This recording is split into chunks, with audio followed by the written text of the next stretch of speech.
Okay. Hello, AJ. Hi, Andrew. Good morning. Good morning. So we're going to do a little day of Lightroom or a session of Lightroom. And so let me share my screen and take us there. Share screen. And I'll go to Lightroom. Okay, so now you see Lightroom. And then I can... I see. Okay, good. Okay, great. So here we are in Lightroom. And so the first thing is I just wanted to show you some basic keyboard shortcuts that'll come in very handy as you work in Lightroom day to day. So the first one is if you double click on any image, you get the full view. And then if you were to hit G, you'd go back to the grid view. And then also if you wanted to, there's a keyboard shortcut to go to a larger view. So you would hit E and you get the larger view. And then if you wanted to be able to see, let me just turn this background. If you wanted to be able to then see it with like a black background, you hit F and you get this full view with kind of black background. And then G takes me back again. And then if you were going to jump into the develop module, you would hit D. Or, obviously it's not so hard to just reach up to the develop module up there, click on the word, but just so you have it. Can you hear me all right? Yeah. Okay, great. Okay, so should we start with this first image then? Absolutely. Okay, great. And so I just go to the develop module. Okay, so when I'm in the develop module, first thing I do is I tend to like to close the panel on the left, so I have more screen real estate. And sometimes I even pull down the thumbnail view at the bottom, so I have a larger view of my image. And so before we go directly to some of the issues you're having, I just wanted to quickly just kind of do an overview. So the top is like a histogram. And as you move your cursor, you'll notice that as you hover, it tells you that on the far left is your blacks, then your shadows, then it moves into exposure, and then it should move into your highlights, yep, and then your whites, which is your brightest brights. And so you could technically click right in this histogram to function with any of those particular areas. So you could fix your blacks or your shadows by clicking, and then as you see, as I pull to the right, it lightens the shadows and the darks, and if I pull back to the left, it kind of brings it back to where it was. I don't really work that way. It's kind of hit or miss that way, but you do have that option if you wanted to make some quick changes.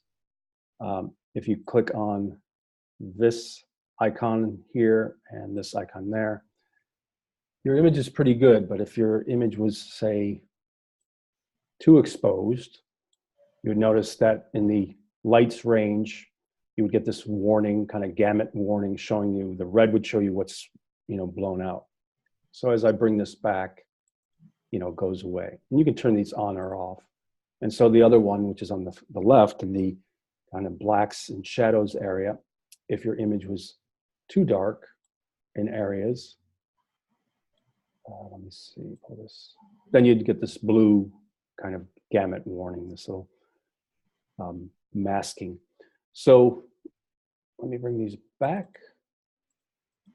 I tend to turn them off. I'm not that concerned, but some people are very purist about it. And so that's just a simple kind of blown out highlights or too dense darks. And then as you might know already, this is just the basic panel where you can change the temperature, the tint, the exposure, contrast, highlight, shadows, clarity, vibrance, and saturation. And a lot of times when you work in this panel itself, there's not much more you need to do to an image that's pretty good from the get-go. Sometimes I myself like to tweak the image in the tone curve, and then I will go to the detail panel where I'll do some sharpening.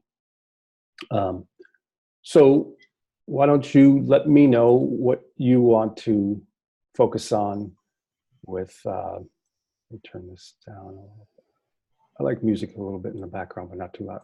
Okay, so you can hear me all right? Yeah? Clearly, yeah. Okay, great.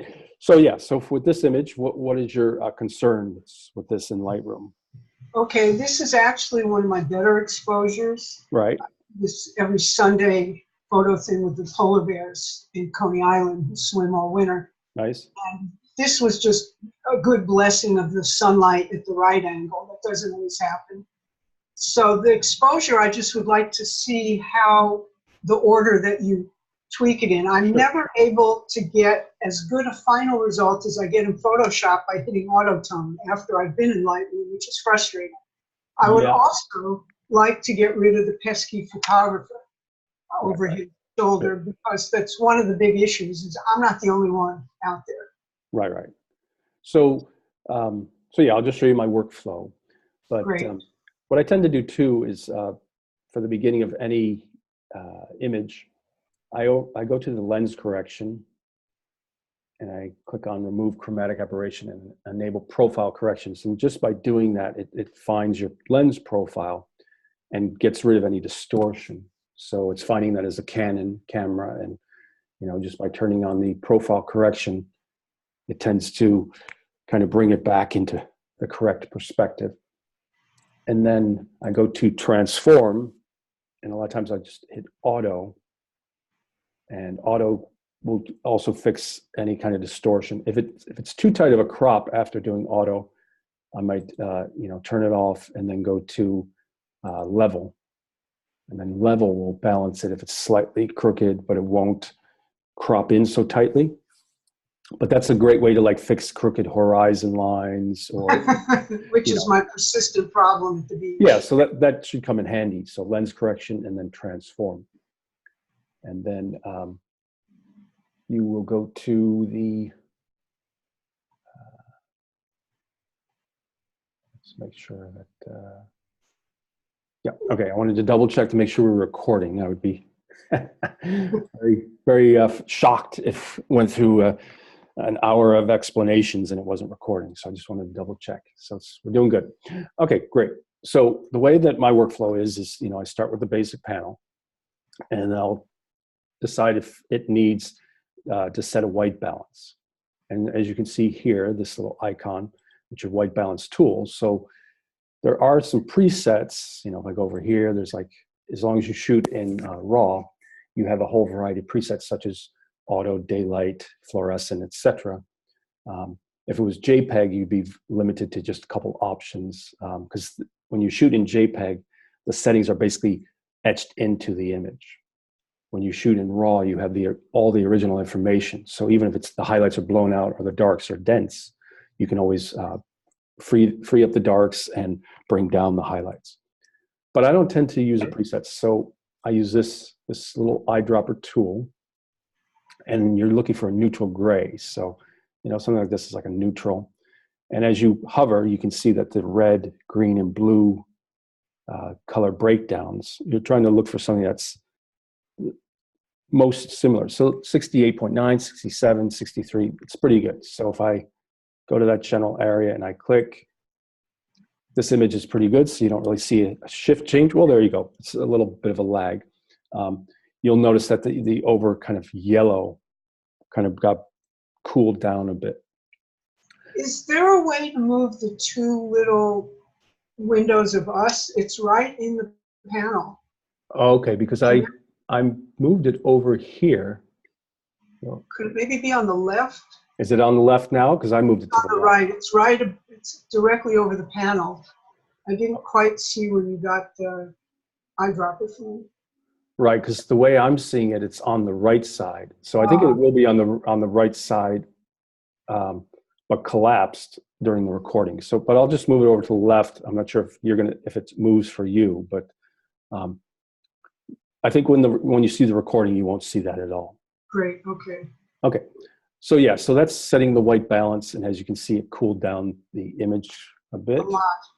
Yeah, and then if you feel that that's too cooled down, you obviously can go back to the slider. So yeah, as you can see, the tab is in the blue area, the cyan area. So I just click on the tab and just gently move it a little bit to the right, and a little goes a long way. As you can see, he's pretty warmed up already.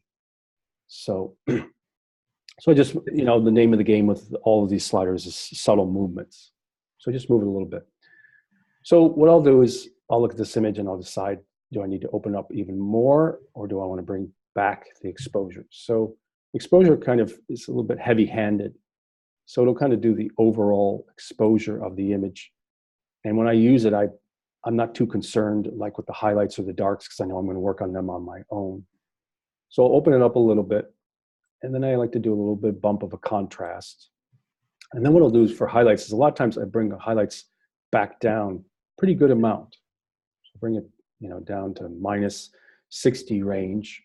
And then one thing that's nice in Lightroom is if you hit Y, you get a before and after preview. So you can see before he was very yellow, and now he's a bit more white balanced on the right.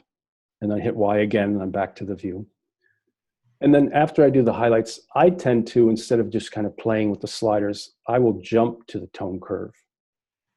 And so you have the point curve, where you can just automatically say medium contrasts, and then it adds a medium contrast for you.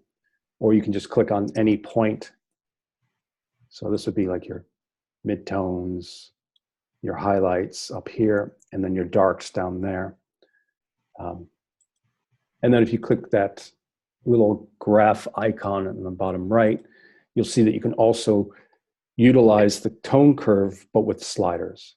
So if you're more comfortable with using the sliders, you can bump up the highlights and the lights, and the darks and the shadows by just using the sliders themselves. Okay. So once again, I hit Y and I see the before and after. See, there's much, you know, already there's much more kind of color and contrast, and the image is popping already. See the blues? And the sky. Yeah, and the sky, right? The blues in the sky are much more dense and nice. So that's just for doing simple tone changes. And then what I'll do is I'll go back to the basic panel, and then I'll decide if I still want to tweak some of those particular areas. So I might say, you know, I like the contrast, but maybe some of the shadows are too dense. So I'll go to the shadow slider and I'll move it a little bit to the right to open it up. And then whites is like your brightest brights. So I might move that just a little bit to the right for a little bit of highlight, kind of bring a quality to the image. And then we have presence. So under presence, if you move the clarity slider to the right, that will, I believe it suggests sharpening. So it takes like a dark pixel area next to a light area and just kind of ups that contrast to give it a look of sharpening, kind of like a mid-tone contrast. So I'll do a little bit of that. And then now vibrance and saturation. With vibrance, what it's doing is when I move the slider, it will choose the areas that are kind of muted, that are kind of lacking in vibrance or lacking in saturation. And then it'll just focus on those areas. So just a little bit goes a long way. And so I tend to shy away from saturation, because saturation will just do everything. And as you can see, very quickly, it becomes like a neon image. So I just double click the name, saturation, or the tab to get me back to 0, back to default. And then you're not necessarily going to probably utilize this, but in the clarity slider, if you were to go negative, you can get like the soft look. So like if you had like, you know, baby's photo, you might be able to kind of give it a more angelic look, or that kind of stylization. I tend to. Not with him. Yeah, not with him, and probably not with a lot of photos that you or me take. But so I move this clarity slider just a little bit to the right. So as you can see, you know, he was very yellow, he's kind of blown out. Now there's blue in the sky, there's nice contrast, there's nice color. You know, the image is much more life to it. And so then what I would do is the next, or, you know, one of the last steps, I would jump to detail. And then I could kind of go down to, you know, detail any area. That's just a little preview box there. I don't really pay attention to that too much.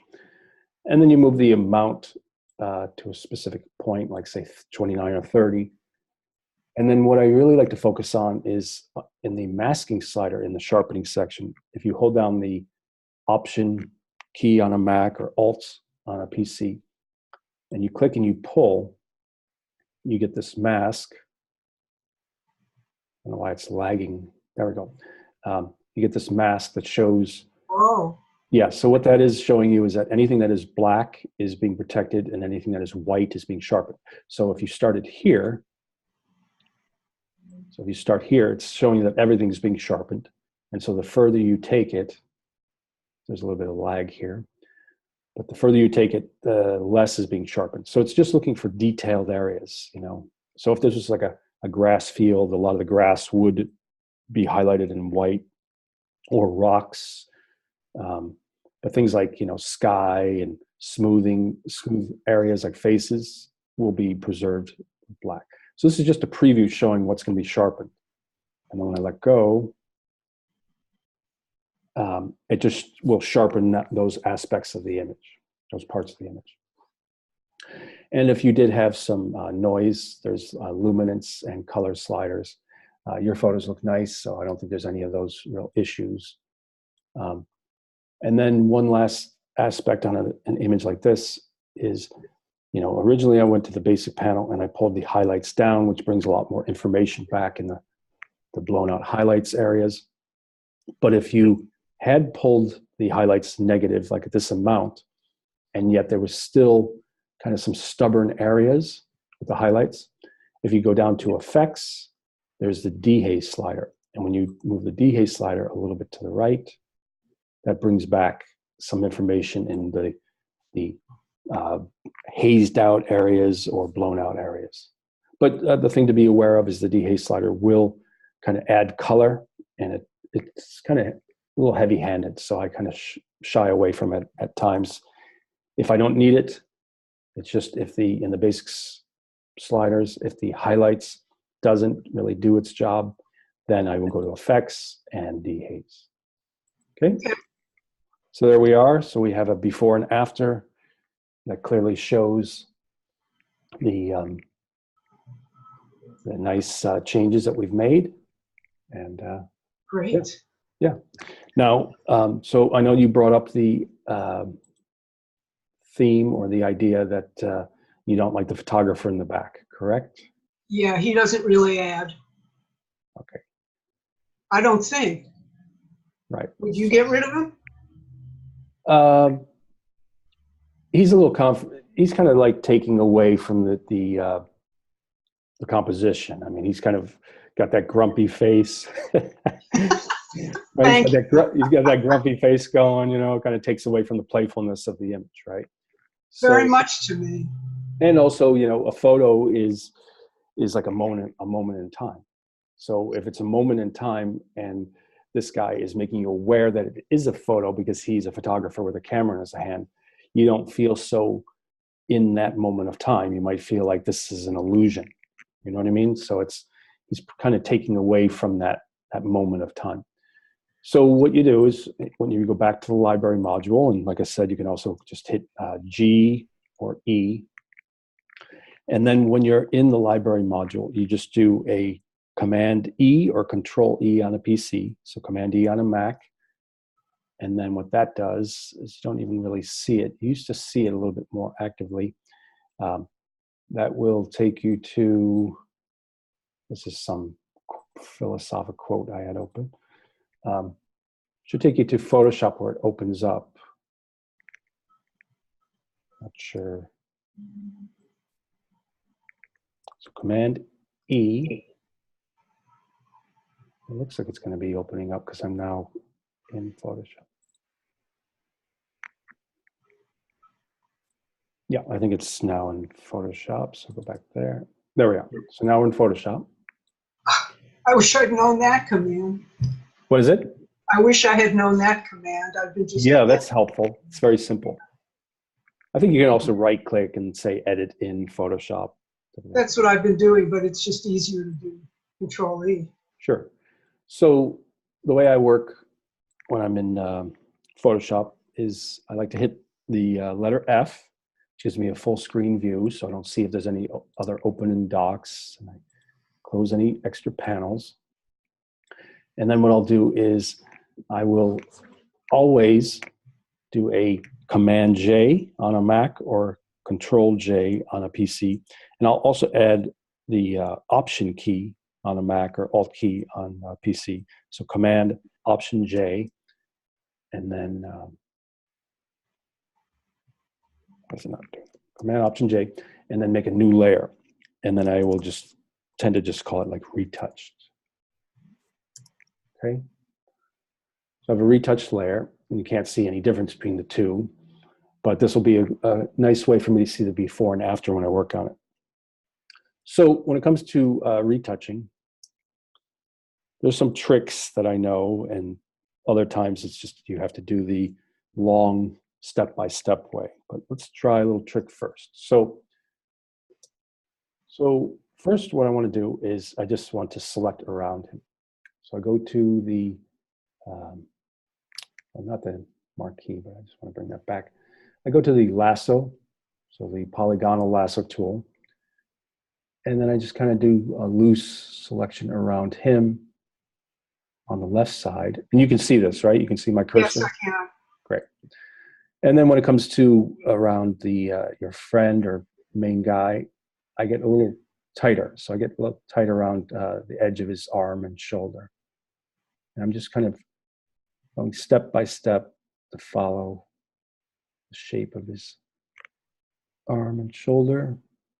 And then once I'm out of that range, I can kind of be a little bit more loose around him. And then I will close the selection. So when you get to the end, as you go to close it, you'll see this icon pop where it's got the Polygonal Lasso icon, but there's a little circle there.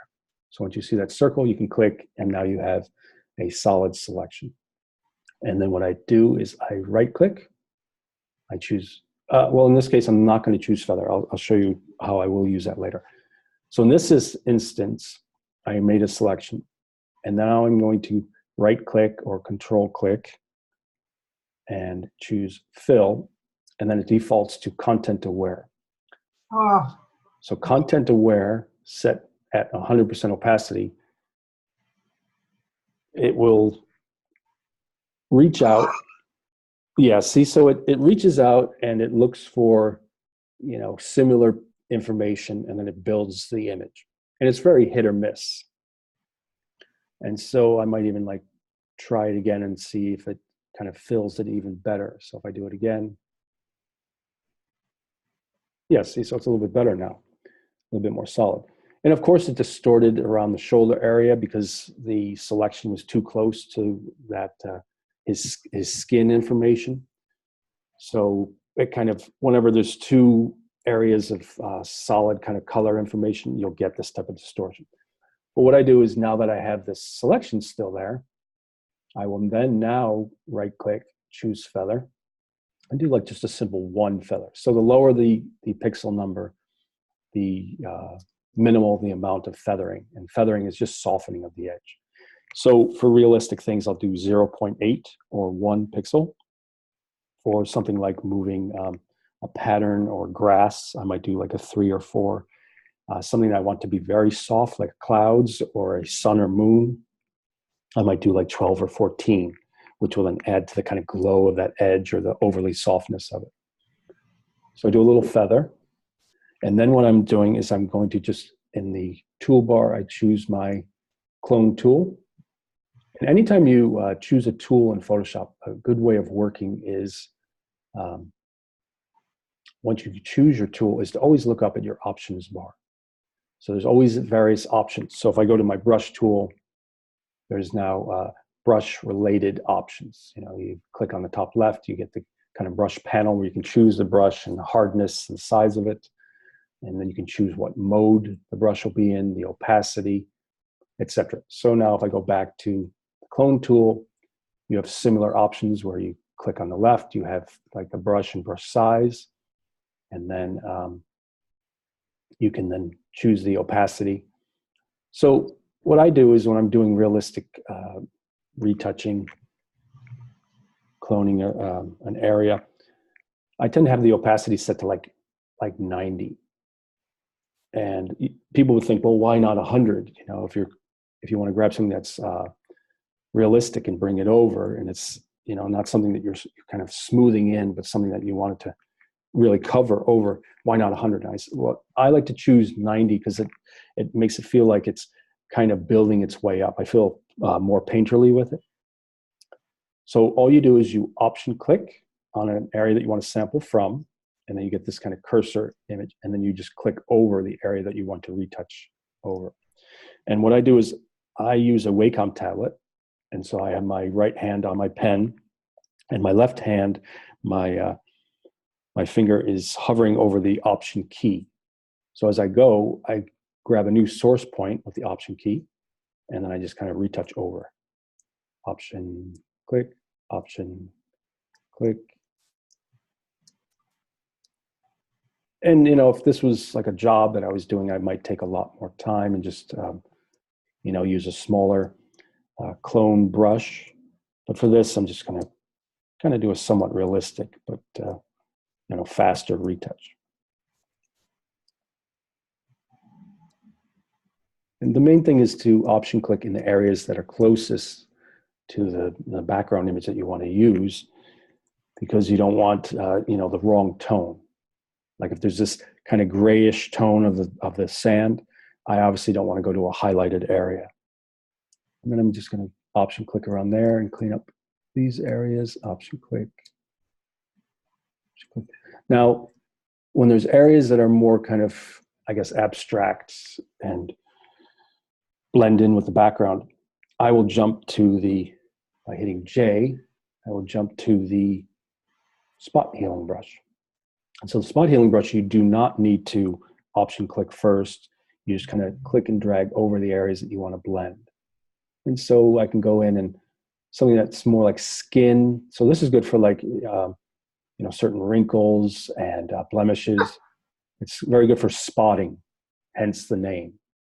And so I just use it. So I don't mind imperfections. I'm just looking for things that look like they're repeats. So if I look at this image on the left, I see that there's this kind of 3-dot repeat, and then it's been duplicated on the right. So that's no good. So I'll get rid of that and make it so it looks more authentic. Okay. And then I see that there's some distortion going up at the top. So at this point, I do a Command H to hide my selection, and then decide I'll just get rid of it. So I do a Command D or Control D on a PC. S for the clone tool again. And now to change the size of your clone tool, there are the bracket keys right underneath your plus and minus keys on your keyboard. So if I do the left bracket, it goes smaller, and the right bracket, it goes larger. So I option click, and then go over my image, so option click. So I'm always, like I said, hovering my finger over the option key to quickly grab a new source point. And then because I created a top layer, I can turn it off and see what I might want to keep in the background. So in this case, I noticed that this was duplicated, this kind of tent or something. Yeah, so I don't know what that is, but. Yeah, so I just option click to the right, and then I can just kind of retouch over it. And then I see that the information that was on the left side has been also duplicated. So I'm just going to kind of clean up with sky. And you're in the clone stamp again? Yeah, the clone tool. Yeah. So think of it as the clone tool is best for realistic areas. And, you know, like if I wanted to clone this swimmer on the left, I'll just show you. I could just option click, and then I could go and do something like this where I can clone. Of course, it picks up what's behind too, but I can quickly kind of clone them. Just be aware that that'll be kind of cloned right onto the layer. So you might want to create a new empty layer or something. But just as an example, it's good for realistic areas. And then the healing tool, the spot healing brush, or the healing brush tool. So the healing brush tool, you would have to use the option key to select a source point, but spot is just direct. Spot is more for like blending textures and surfaces. But I sometimes see how it works too. But it does get a little mushy. So the spot healing brush will kind of mush the pixels, whereas S for clone stamp tool, I can grab an area and just kind of clearly clone over. So as I said, I'm not going to make this perfect, but it's not too bad right now. No, and that's really far background. Yeah. And what I might do is just the last aspect is I just see that this building on the middle area, I took him out. So what I'm going to do is just make sure that the building kind of realistically has an edge to it. It looks like it's kind of at an angle. So all I do is I option click the purple and just kind of retouch the area. And then one last aspect of retouching that would be helpful to know is, as I said, you have the options bar in the top left that has your brushes, what mode you're in. And for most times when I'm retouching, I keep it in the normal mode as opposed to one of these other ones that would affect the way the pixels react to the information. So it might get darker or lighter. The one thing I focus on is I make sure that I'm aware of the hardness of the brush. So I can also just right click and get that brush panel. And the hardness is set to 0. And that's the way I like it because I'm kind of blending in. But if I did want to, like say I had a photo of a picture frame and there was like a crack on the left side of the picture frame and I wanted to follow the edge of that picture frame to retouch it and rebuild it, I might then set the hardness to 100 so it has a very sharp edge. So it's up to you. You have those options. But for as it is, I think that was pretty successful, right? It's fantastic. Thank you. So it's just, simple. And then I might see afterwards when I zoom out, I might see a little bit of some lines or something in it. So I might just go back to that spot healing brush and then just kind of go over certain lines to kind of blend it a little bit more. But yeah, it's pretty good. I mean, if you were to zoom in, I think that his shoulder is a little remnants there, but I'm not going to get too crazy about it. So I have the top layer and the bottom layer. And then if I just do a simple Command S on a Mac or Control S on a PC, it will save this and it will call it, the name of your file. And then it puts a horizontal dash and then the word edit. And so when we close this and we go back to Lightroom, you'll notice in the thumbnails, there it is, the edit.psd, and then there's the original. So my point is that when you do like any retouching or anything to a file in Photoshop and you do just a simple Command S to save, it automatically kind of re-imports or adds it to Lightroom. That nice? That's awesome. Does it stay a raw file? Does it become a TIFF? Or? No. So it's dependent on your settings. So if you go to Lightroom Preferences, and it's already defaulting to the tab that I wanted to go to. So under External Editing, I chose File Format as PSD. So it's either TIFF or PSD, and then the color space. So I'm not sure if you know much about color space, but I'll do a little discussion on that now. Color space in Lightroom is a large color space called Pro Photo RGB, and it's a huge gamut of color range. And if you were to work on an image and then export it as, say, a TIFF with the color space of Pro Photo RGB, any output house that you send it to or bring it to would say, you know what, you're out of gamut. This is a large range here. Our printers can't really handle it. They would then convert it to another color space for you, such as Adobe RGB 1998. So I tend to, when I'm exporting from Lightroom to Photoshop, I automatically change the color space to go from Pro Photo to Adobe RGB 1998. And my philosophy is if it's something for print nowadays, I set it to Adobe RGB 1998. And if it's something that I know is going to be for Facebook or the web, I set it to sRGB. So sRGB is like a more minimalized color space where I guess there's like 256 colors. But it makes it so that viewing on the web is kind of what you see is what you get. Does that make sense? Yeah, absolutely. So these settings are based on if I wanted to set it up as a file that might be going for print.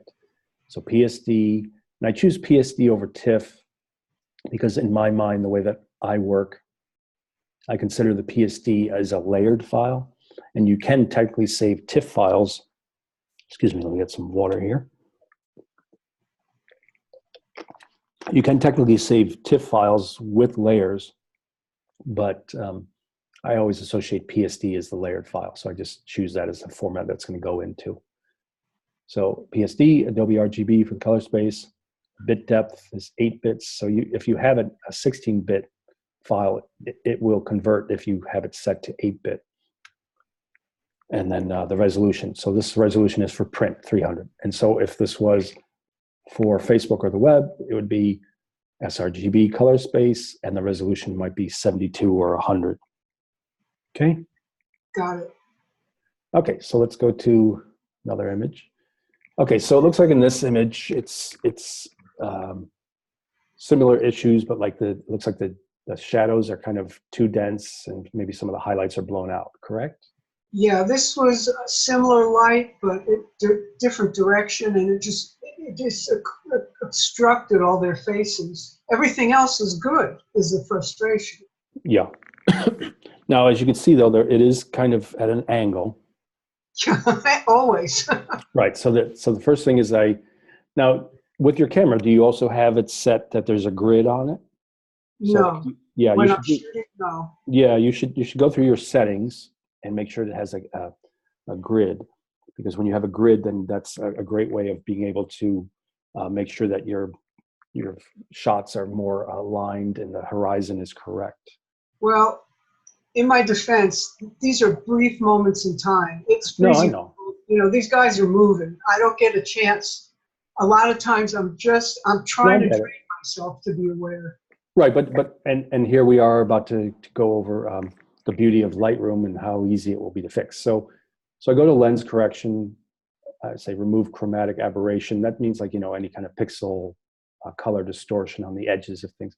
And if I turn on enable profile corrections, see it automatically kind of bumps a little bit to coincide with your lens profile for your Canon camera.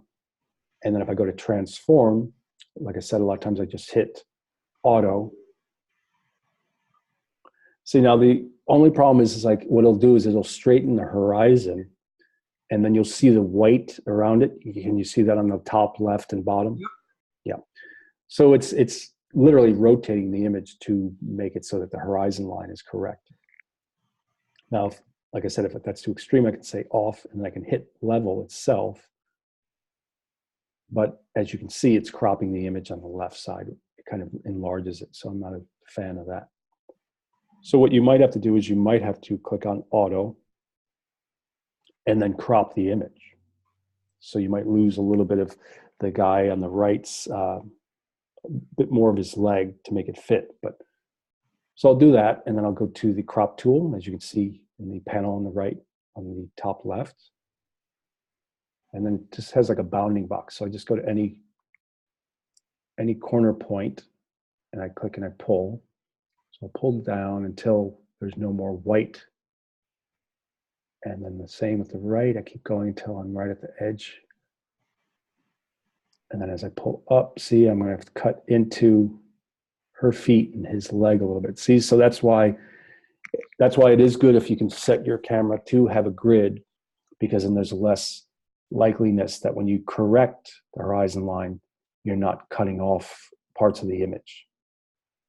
So as an example, we've now corrected the horizon line, but the woman on the left is very tight to the edge, and the guy on the right, his legs are cut off even more, and the woman in the middle, her foot is cut off a little bit. I'd almost rather live with this crooked horizon. It's not as apparent to me as cutting her off is. Right, so I do Command Z to undo, Command Z to undo again, a couple more times until we're back to that regular view. There we go.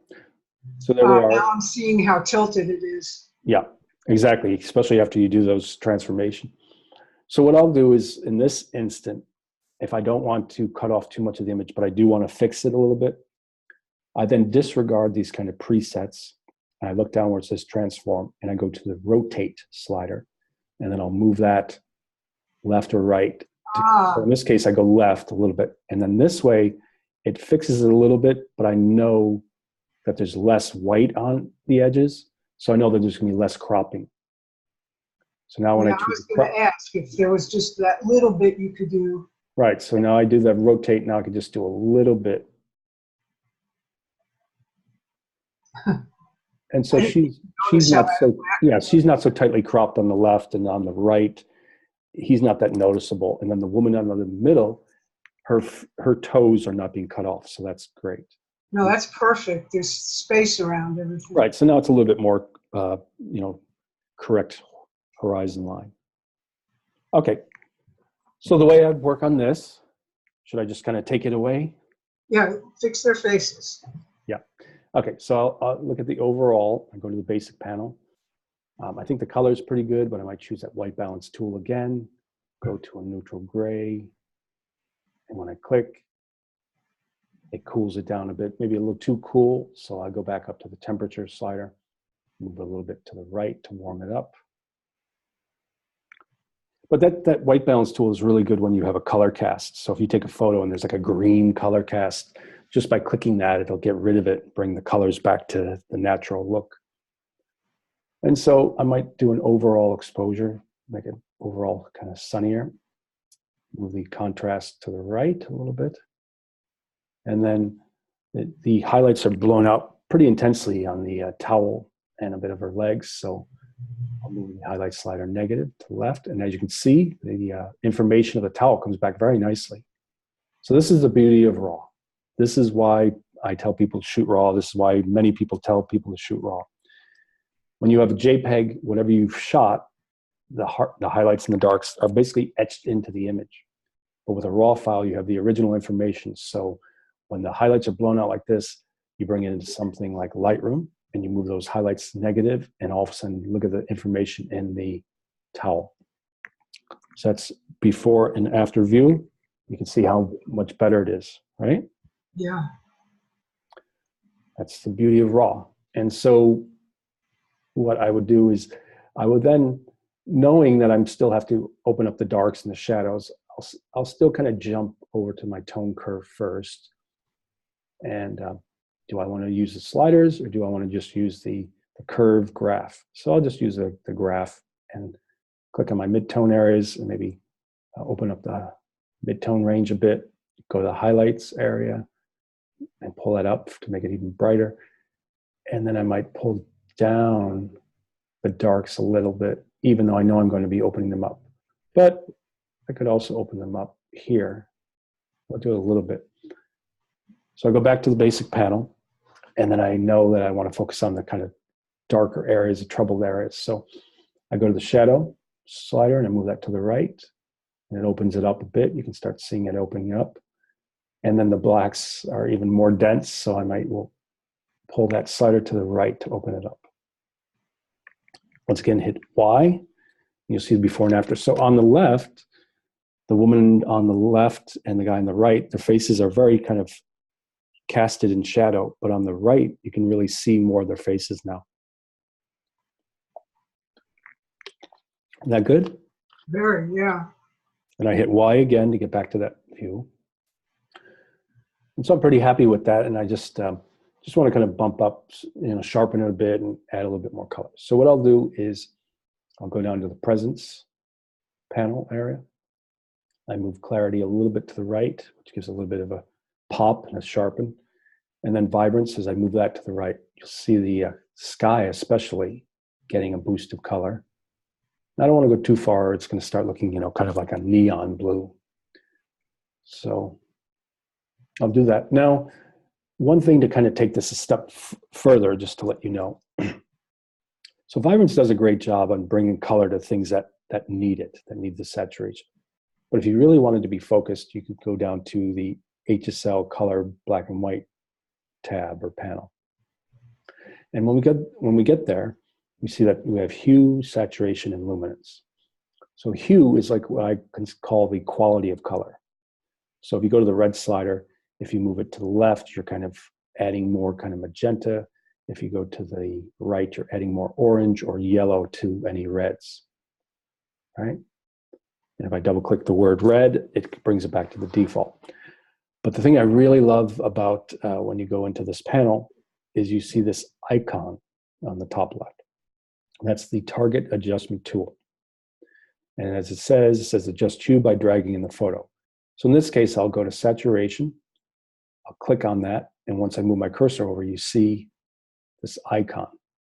So it's kind of like a cursor icon with a kind of, almost looks like a compass icon with it. So I could go to this, right to the reds and click, and as I click and I pull up, it saturates it if I wanted to, or if I click and hold and pull down, it desaturates it. Isn't that great? So it's targeted, it's focused. So I could also say, well, the blue and his trunks are just too bright. I click and I pull down, and then it kind of brings it down to more muted. But as you can see, it's also affecting the navy blue in his camera. So even though it's isolating it, it is affecting other aspects of blue. So you got his robe. And his what? Yeah, his robe, the camera, and even the sky a bit. So you just got to be kind of careful. Like, it does its best to try to isolate and target, but it will reach out and affect other similar variations of, like, say, blue. But maybe I'll make it a little brighter. I kind of like the brightness of it. And then just make sure that when you, after you're done using that tool, you look down to the bottom right of your image and hit the word done. Okay. So that's just, you know, HSL. So, but just as a review, that's hue, saturation, and luminance. Luminance would be like the luminosity of any color. So if you had this red sweatshirt, I click and pull up. If I go to the right, it kind of adds more light to it. If I pull down, it darkens it. Oh, great, because that's the real color of it. This one? Yeah. Yeah, see? So you fix that pretty easily. And then you just hit the done again. And then just while we're there, just to let you know, if you were to click on B and W, that's black and white, it would convert it to black and white. And you would have color sliders with which to change the contrasts. So you would be able to understand what colors would make it more bright or dark. But I don't want to convert to black and white for now. No. So I go back to the basic panel, and I see that all my settings are pretty much the way I want. And then the next step is I might go down to detail. Once again, move the sharpen amount, and then holding Option, grab the masking slider and pull to the right. There's a little bit of a lag, so it takes a little time for it to, there we go. So then you can see, which I kind of like this look too. Like, it reminds me of, I was a printmaking major in college, so it reminds me of, you know, like an etching. When you do an etching, you scratch off this top surface to let the acid etch the metal plate. And this is kind of the look you would get a lot of time when you're doing an etching. So when you take it to that point, anything that's white will be sharpened, anything that's black is preserved. And so here's the before and after. I kind of like the warmth of the one on the left, even though I like the color on the one on the right. So what I'll do is I might go back up to the basic panel, and then I might just warm it up a little bit by moving the temperature slider just gently a little to the right. So now it has the warmth of the one on the left, but you can see the face is much better, and the highlights, especially in the towel, the detail in the towel have been brought back. Looks good, right?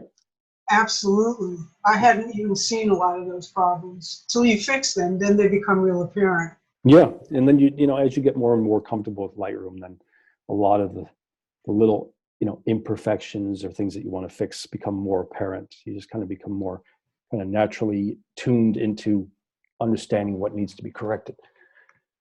Now, with the first image, we took it into Photoshop to get rid of that guy. Now, in this case, the image is clean. Yeah. But we might think that some of these kind of little mounds of sand are distracting. So just to show you, you know, to let you understand that, Oh, I somehow clicked on Photoshop. Oh, Lightroom quit on me. So let me go down to my dock where I have, yep, Lightroom quit. Well, maybe I'll quit Photoshop. And then go to Lightroom. There we go. So we're back in Lightroom. And then let's go to this retouching gig I was working on. That's wild. Yeah, that's just some abstract photos I was taking too. Let's see. Okay, so yeah, so we were here. And then, so yeah, the one thing I wanted to go over was, if I go to the develop module back again, when you're in Lightroom, and there's like I said, visual distractions, they do have some of these simple tools. So just a quick review. On the left is your crop tool. Second is your clone or heal tool. Then the third is like a red eye tool. Then there's a gradient adjustment tool and a radial tool, and then an adjustment brush. So with the clone and heal, like I said before, in terms of retouching in Photoshop, similar aspects in Lightroom. So I choose the heal, and the opacity set to 100, and I move my cursor over. I can see the size of my brush, and I can use the left bracket to make it a little smaller, and I just click and drag over areas, and then tool overlay auto, and then you'll see that as I click and drag, it kind of goes away. And I'm going to turn off the tool overlay so you don't see that. But I can get rid of these little kind of distractions. And it does a very good job for most part. See, now there's where it doesn't do a good job, is if you try to do like a heal and it's close to a solid area, like a line of the shadow, it then kind of looks like a little bit of like a watercolor, like a kind of mushy blend. So I do a Command Z, and then it's back. And then what I'll do is I will choose the clone tool. I'll make sure that my brush is a little smaller by pressing the left bracket. And then I'll click and drag. And hopefully it'll be more precise. Yep, so it's more precise and doesn't pick up that shadow. And then I might go back to the heal. So I'll click heal in the top right. And then I'll just go in and kind of go over little distractions. That's great. There's always distractionary stuff all over the Yeah. I mean, your eye follows light and dark. And so if you have these little kind of patterns of light or dark, then it's going to take away from your subject. See, so now with these missing, you can focus more on the three of them. Here's another one. But it's pretty easy. And so my view of, and then she's got a little bit of light in her hair, so I might want to just get rid of that little thing just to be more solid. Yeah. Perfect. And then yeah, it's simple. But my take on, retouching in Lightroom is it's great for spotting like this, but like if you had like a portrait or close-up of a portrait, it's not really good for like under the eyes or wrinkles, things like that. I mean, certain ones it is, but other ones it'll get mushy, and you really should probably just take it into Photoshop, Command E or Control E on a PC, take it into Photoshop, make a new layer, and then use the clone tool and the spot healing brush while in Photoshop. Good? Yeah. Problems I didn't even know I had just got cleaned up. Thank you. Yeah. Okay, so now we're back.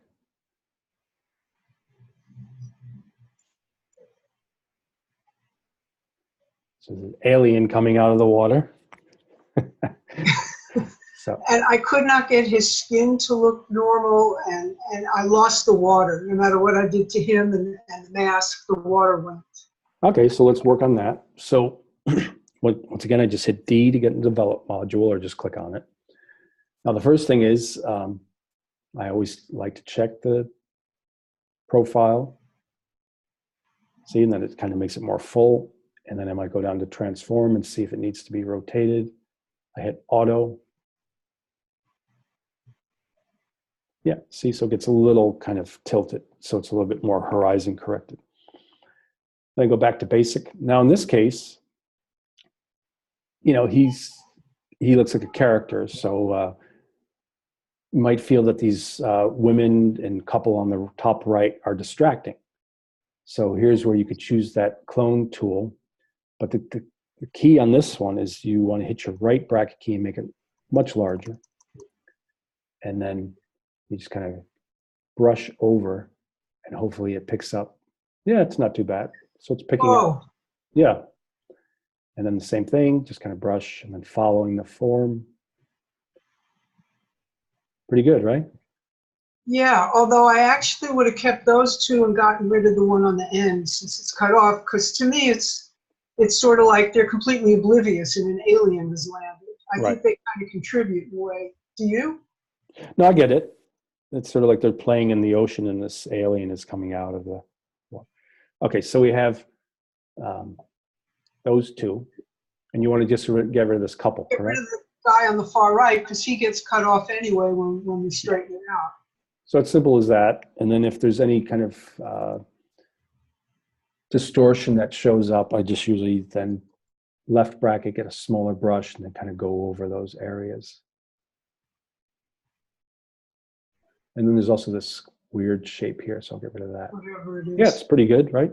Oh, God, that's fabulous. See, now that is a better composition too, the three. Right, so now I do that, and then let's just kind of go through, bringing back color and tone to this. Okay, so it's nice and sharp where the splash is, though. That's quite nice. So what I'll do is I'll just do the overexposure, kind of make brightness. And I know it blows out the highlights, but I'm not concerned. It's just doing an overall. And then I bump the contrast, and then I pull the highlights back. And when I pull the highlights back, you get more detail in the blown out areas. And then, like I said, me personally, you could keep just going through the basic panel, but I like to go to the tone curve, click on the midtones, pull up, click on the highlights for a little bit of highlight detail. And then the bottom might darken my darks just a little bit. And I'll go back to the basic panel, decide if I need to make the highlights even darker or open them up a little bit. So shadows, his face is kind of in shadow. So I move that to the right and that opens him up a little bit more. I'll do that with the blacks as well. So his gloves are kind of highlighted. And if I hit Y, I see the before and after. Already I can see there's so much more information. Yeah, a lot more information. You can see his tattoos, the mask better. That was just awful light, and it was behind him. So yeah, and that's what happens with daytime light without any. So there's that, and then I like the sharpness of the splash, but want to bring out a little bit more detail if I can with the waves. So I'll bump a little bit of the whites for highlights. And so clarity, when I move that to the right, will start sharpening nicely. ooh, See how sharp that is? So all this whole kind of splash area gets even more sharp. I think just the photograph itself, the depth of field, makes it so that these wave areas are gonna, you're not gonna be able to really bring a lot of sharpness back to them. But where he is, it's pretty sharp. And so I'll move the vibrance a little bit to the right, make the colors pop, especially the swim trunks. And let's see. If I wanted to, I could go back to that HSL, saturation. And so in this case, I think his trunks look fine, but some of that kind of fiery red of his tattoos would be kind of nice if it stood out more. So I go to HSL, saturation, click on the target adjustment tool, click on the red, and then I click and pull up. It kind of just gives a little bit of a bump to that. And then I might do it in some of the orange too. Click and pull up. And you'll see that as you do that, it automatically adjusts the sliders accordingly. So it went up 15 in the reds and about 24 in the orange. And if I hit done and then hit Y again, you'll see not only is it lighter and more detailed, but the colors are popping a little bit. And then I'm gonna go back to detail. You can get any preview you want, you know. I don't really care about that so much. So I just move sharpen to a certain point, 36, and then Option or Alt click on the masking slider, pull it to the right. Takes a little time. And then, so yeah, anything that's white, that's detailed, this highlight is going to be sharpened. Anything that's black is considered smoother, is going to be preserved. How do you know where to pull it to? What are you judging this on? Well, I do know that in general, when I pull the masking slider into the 60 to 80 range, that's usually where it isolates the detailed areas and sharpens that, and then masks or preserves the smoother areas. So it's usually in that range, but I'm really just visually looking. I'm looking to see the balance between the lights and the darks. So if I'm working, and I'll hold Option again, and it looks like this, I know that everything is being sharpened. So that's not really what I want. I just want the detail areas. So I keep going. I know there's a bit of a lag, but here. Yeah, so I keep going until just the detailed areas are white. Oh, okay. Yeah, so that's at 75 range. And then I let go, and then takes a little bit, and then you're back to your image. So that's before and that's after.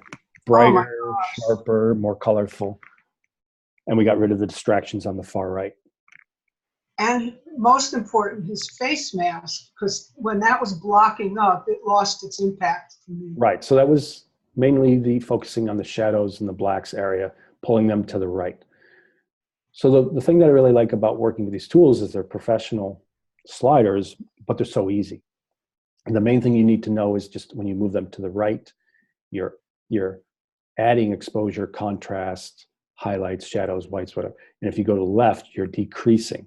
So the highlights have been decreased to add in detail, but most everything else has been moved a little bit to the right. Nice, right? And then we have our last image. And what was the issue with this one? Well, once again, he's got a dark complexion. I had no choice about which to, he just ran up, did that, and ran away. Yeah. He's dull, and Yeah. yet the background is just gone. I don't know if you could pick any of the background back up. Right. So because you did shoot in RAW, okay, so I hit auto and it kind of cropped in too tight, so I don't like that. So I'm in the transform, I hit level. That's not too bad. Okay. No, that's good. So yeah, so I might bump the overall exposure, even though I know I want to fix the highlights. A little bit of contrast. And then I move the highlight slider negative.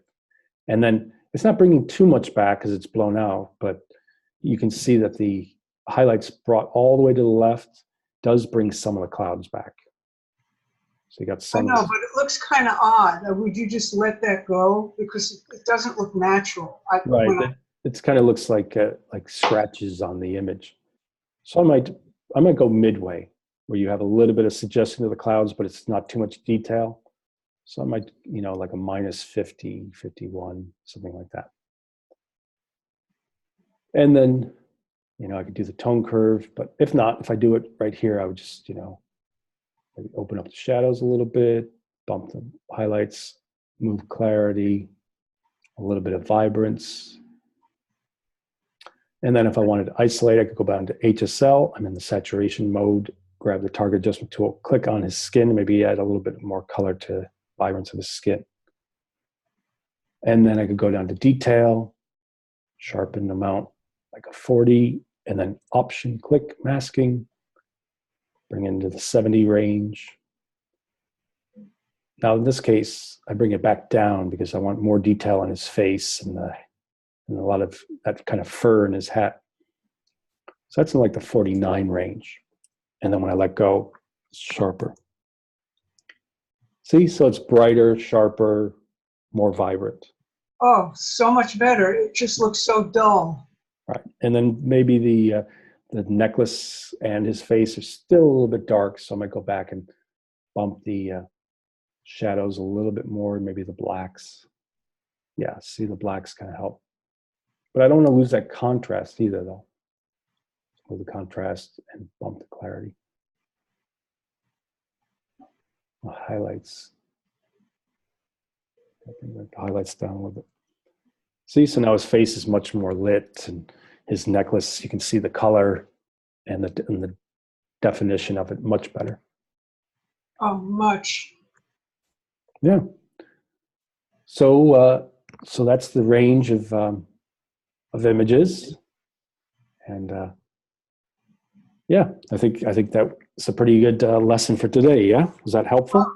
It's so helpful for me because obviously I'm going for realistic scenes. You know, it's sort of street shooting on the beach, but there are always problems.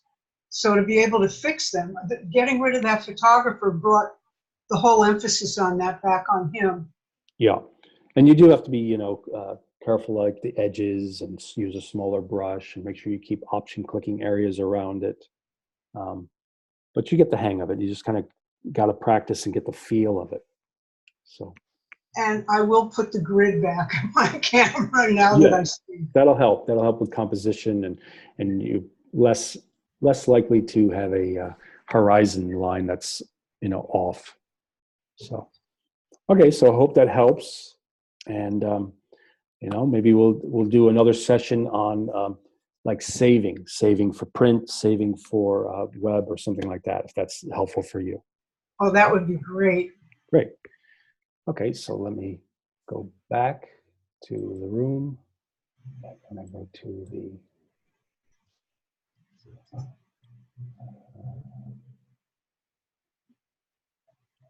It's funny, I see Lightroom in the back. You don't see my Lightroom anymore. You just see me, I just see you. Okay, so thank you for being here, and I think that was pretty helpful. Hopefully that's helpful for you, and we'll schedule another session in the future. Yeah. Oh, I can't thank you enough. It was beyond helpful. It was transformational. Thank you. Excellent. So have a wonderful weekend. You too. It's going to snow. I'm ready. Snow photos, the best. Yeah, it might not be snowing here in Beverly Hills, but have a wonderful weekend. Yeah. You too. Thank you. Bye. Take care.